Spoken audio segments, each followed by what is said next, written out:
Welcome back to Blue Jays Today, coming to you live from the Sports Interaction Studio, where today we woke up to news of Jesus Sanchez on his way to Toronto. The Blue Jays make a trade, and they trade away a somewhat fan favorite in Joey Loperfido. We're going to break down this trade. We're going to break down Jesus Sanchez, get you familiar with your new Blue Jay and what kind of role we think he's going to do on this team, and just look over at the overall roster and how this impacts other players, etc., etc., etc. Before we get into it, make sure to hit that like button, smash that subscribe button. Baseball's back, everybody. I'm your host, Adam Peddle. And I'm your host, Nicholas Playalog. They did just update it on Fangraphs. Jesus Sanchez is now in the lineup on the roster. This is such a clear role player, man. Like, sometimes you bring guys in, you're like, where are we going to fit them in? How is it going to work?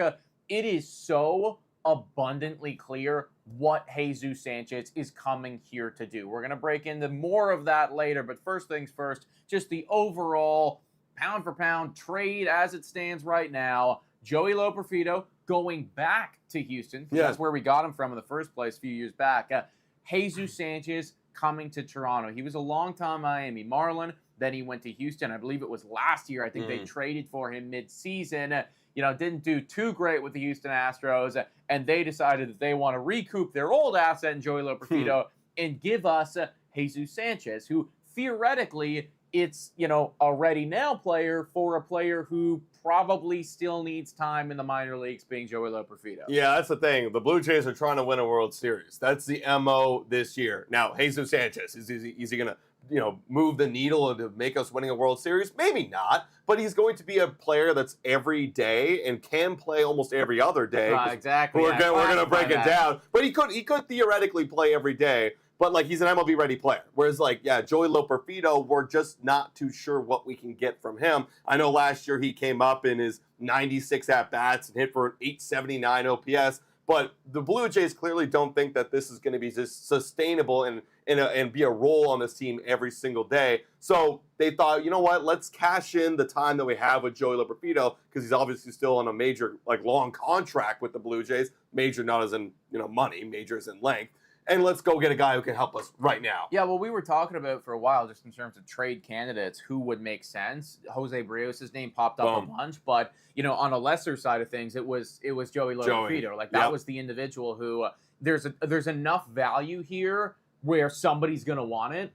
And frankly, he probably should be getting, I don't know if regular day playing time is the way for Joey Loperfido, but at least flirting with the idea of being on the bench or just playing some type of role with an MLB club. And he wasn't going to get that with Toronto. Now, the Santander injury, might have opened something up for him at some point, but still, there was a bit of a logjam right there. So it just made sense to take that asset, if somebody else wanted to have it, clearly Houston did, and flip it for something that you could utilize a bit more. And Jesus Sanchez definitely is that individual. Quick shout out here to Ari Pye with the $13.99 donation. I've had my eye on this guy forever. Look at his 2024 Savant. Yeah. He hits bombs. And in 2024, you're right. The sabermetrics did look rather filthy. We're seeing a lot of red right there, especially when it comes to the power numbers for Jesus Sanchez.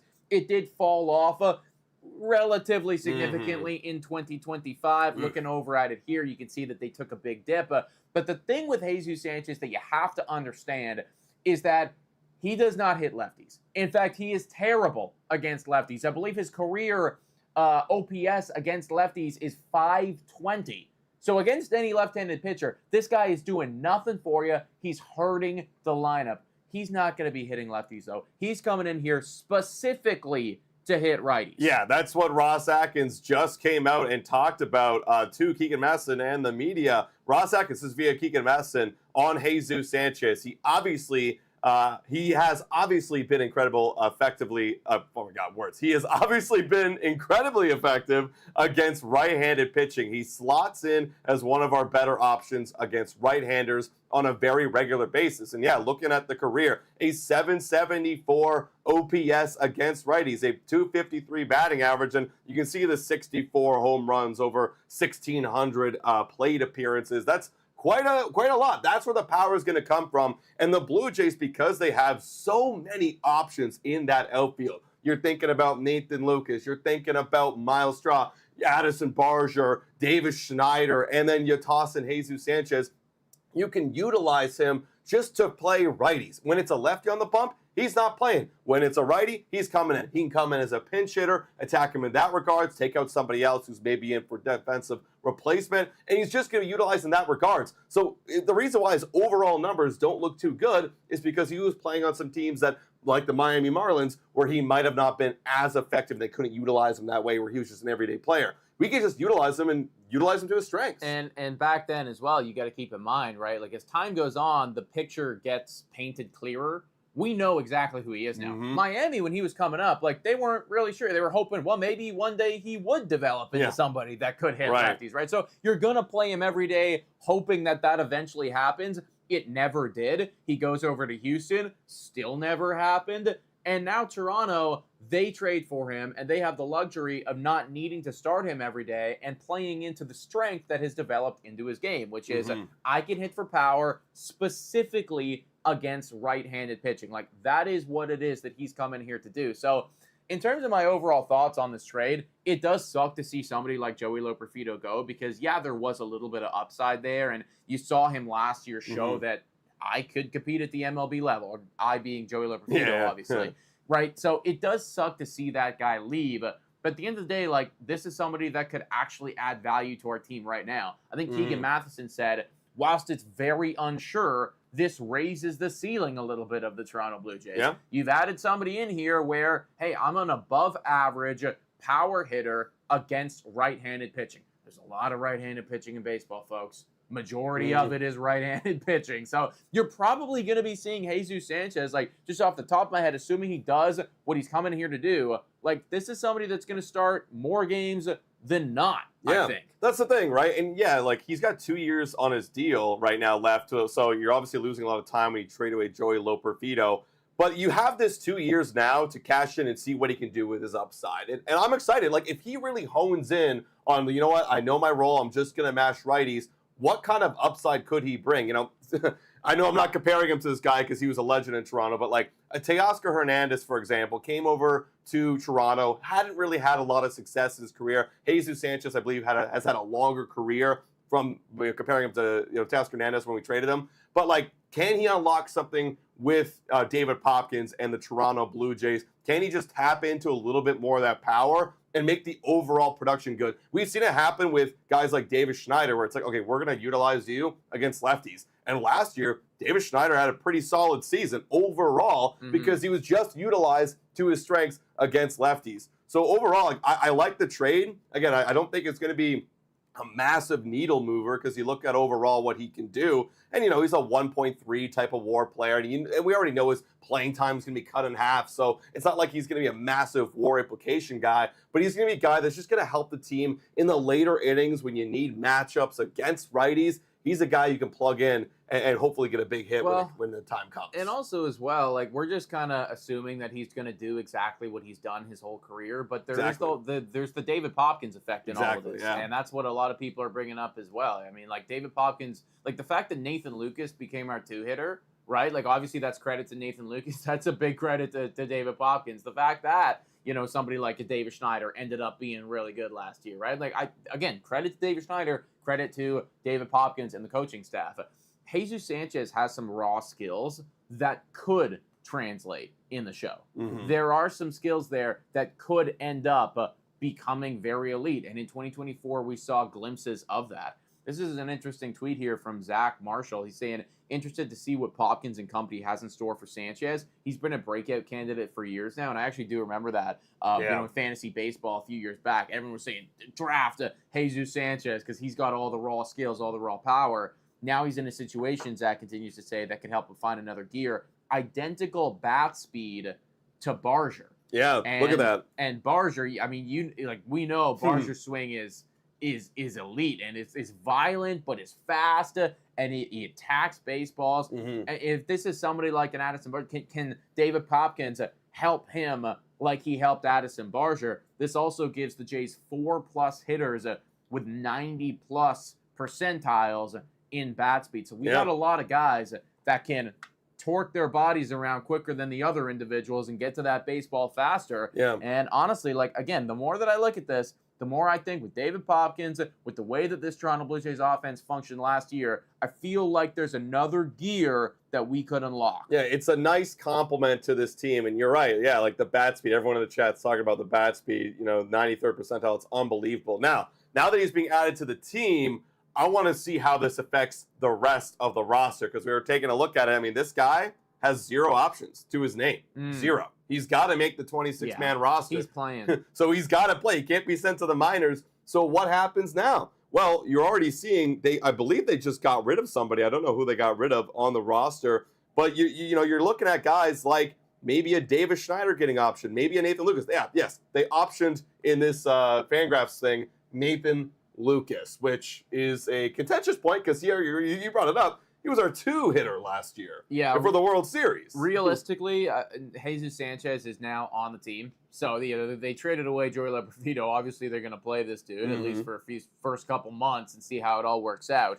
The individuals that are on the potential cut line would be, in my opinion, David Schneider and Nathan Lucas. Yeah. Those are the two guys because ultimately they have options still, so you can retain them. And you could convince yourself that they can go down and then they can come back up later, and that would be a nice addition. Realistically, I'm thinking Dave Schneider is the most likely. And the reason why is because, a couple of reasons, but one, most importantly for me, is Nathan Lucas is a lefty, and you just brought in a righty. He's a lefty. Jesus Sanchez? Jesus is a lefty. Okay, my mistake. But either way, though, Nathan Lucas being a lefty, I feel like that automatically just makes him a little bit more valuable to this team. And he did bat second in the World Series for a large part of the Toronto Blue Jays run. I would think that David Schneider is probably getting the chop if I had to guess. Yeah, for me, it's tough. This is luxury right here. The Blue Jays have a surplus of outfielders, and I think injuries might solve that question. But assuming everyone's healthy, I might even say that.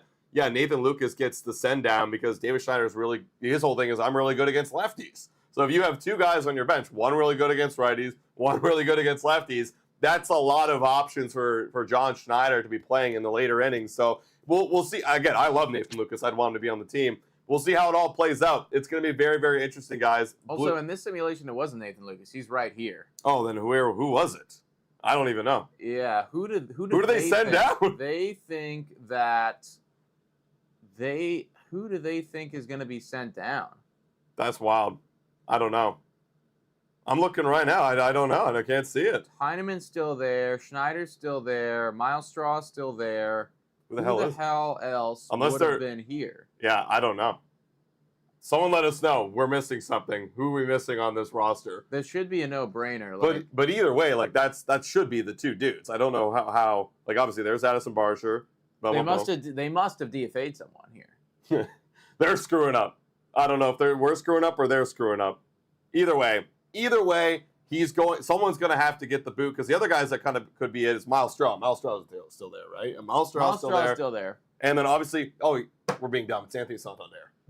Oh, yeah. It's Anthony Santander. Okay, so with that being said, no one's going to get the bloody option. Yeah, no one's going to get the bloody option. Thank you. Yeah, of course. We're being really stupid. Oh, God, we're being stupid. That was embarrassing, everybody. It's obviously Anthony. Okay, so yeah, this is we're just taking our IL spot and we're turning it into Jesus Sanchez. And this trade doesn't happen if Anthony Santander is healthy. No, I don't think it happens at all. Yeah. No, definitely not, man. Because at the end of the day, you have your power hitter in Santander. This is a move that they learned Santander is going to need surgery for months.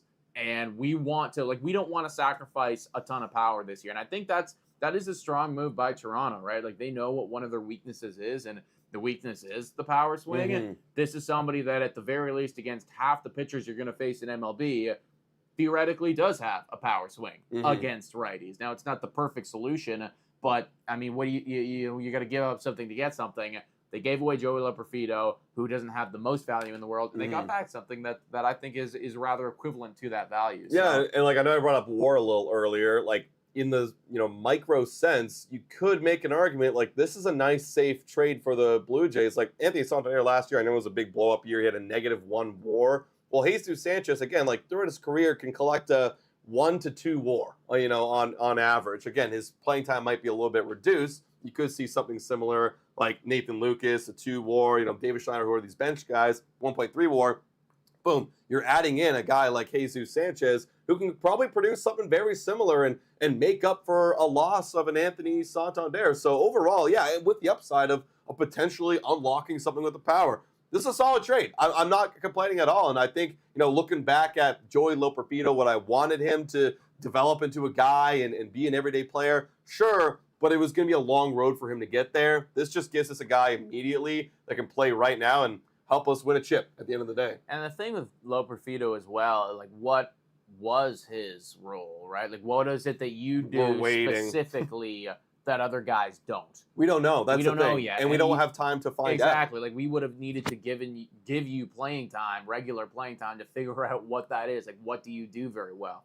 It's clear that Toronto doesn't believe that he's the 880 OPS guy he was last year. I think that's a pretty fair gamble at the end of the day. It's like we were talking about 96 at-bats, and I know a lot of people are up in arms on social media saying, Joey's a stud, based off of the recency bias of what he did last year. And he did perform very well in his 96 at-bats, but is that going to continue for 162 or more than that? Probably not, man. Yeah, that's the thing. You look, like, again, like you said, we have to find out what he is, and we know much. I'd rather play guys who I know who you are. Like, if I know who you are, I can utilize you. Whereas, like, if Joey Loperfido, we don't know who you are, we have to play you every single day. But what if you were just, not saying he is, what if he is just a bust and he doesn't really have and has a lot of strikeout and we don't know what he's good against at matchups and play some solid defense, but that's kind of what you are. I don't want to be using all of that playing time this season in 2026 when we're trying to win a ring.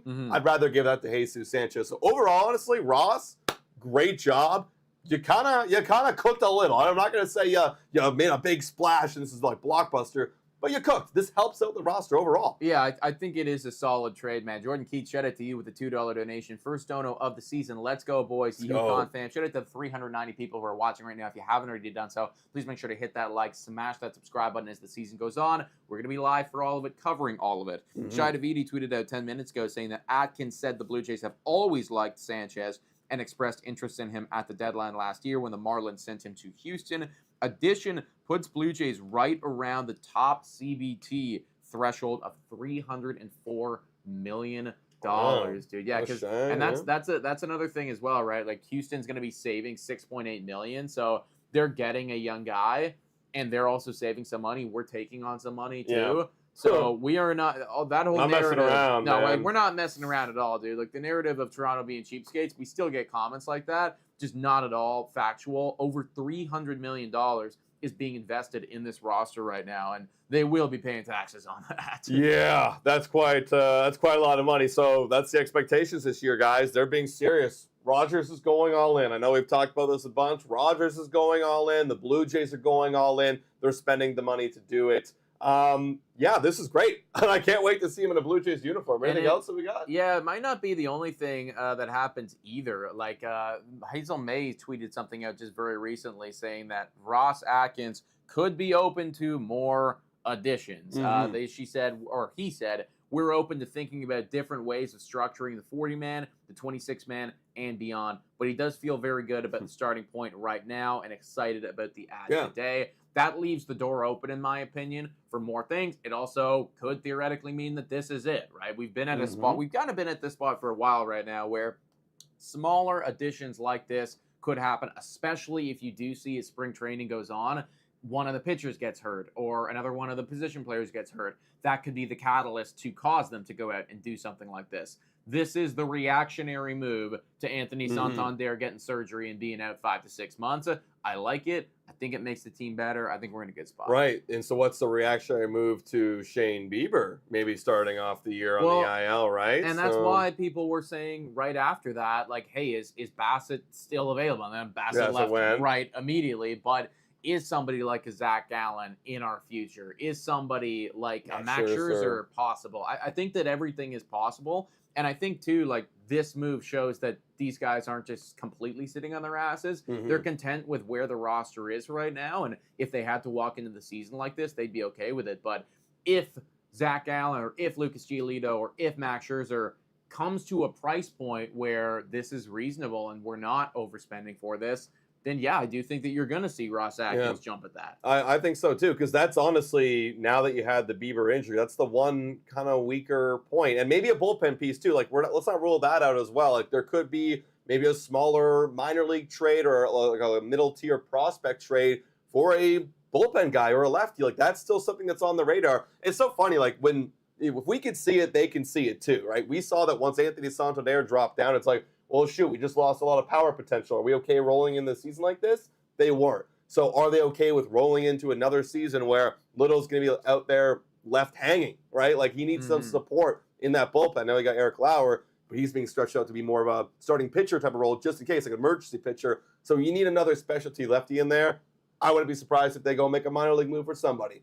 I mean, look, this is the year. You don't want to mess around. You want to go back at it again. The boys going to be hungry to do it. Clearly, Ross Atkins is hungry, and he's getting fed right now. But, folks, let us know your thoughts about this move in the comments down below. Joey Loperfido out, Jesus Sanchez in. Offense slightly better, specifically against righties. Ross Atkins likes where we're at, but maybe more moves to come. We're going to be here for all of it, everybody. So hit that like, smash that subscribe button. Let us know your thoughts down below. $4 a month to become a YouTube member. If you're going to take it to all of our current YouTube members, everybody that subscribed, everybody that has donated in the stream, just everybody in general, you guys are amazing. Oh, yeah, I go one more shout out here Jordan Keith already got that one because Drew was saying that we missed some donuts. I think we got them all. So we got them all. Thank you guys so much for your donations. And as always, go Jays, go! We'll be live later tonight.